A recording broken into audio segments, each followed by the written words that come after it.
ജനവാസ കേന്ദ്രത്തിൽ പന്നിയെ പിടികൂടാൻ വെച്ച കെണിയിൽ പുലി കുടുങ്ങി.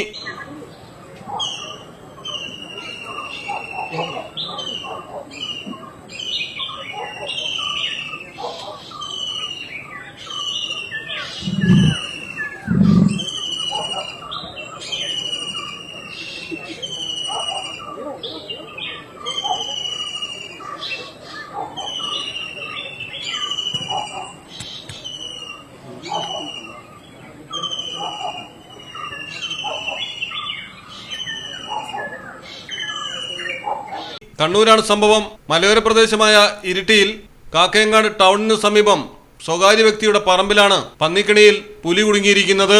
മയക്കുവെടി വെച്ച് പുലിയെ കൂട്ടിലേക്ക് മാറ്റാനുള്ള ശ്രമങ്ങൾ തുടരുന്നു. സംഭവം അറിഞ്ഞ് വലിയ തോതിലാണ് ആൾക്കാർ സ്ഥലത്തേക്ക് എത്തിക്കൊണ്ടിരിക്കുന്നത്. പോലീസ് നിയന്ത്രണം ഏർപ്പെടുത്തി. നേരത്തെ ഈ ജനവാസ മേഖലയിൽ പുലിയുടേതെന്ന് സംശയിക്കുന്ന കാൽപ്പാടുകൾ കണ്ടെത്തിയിരുന്നു. നിരവധി വളർത്തുമൃഗങ്ങളും കൊല്ലപ്പെട്ടിരുന്നു. മലയാളം ടെലിവിഷൻ, കണ്ണൂർ.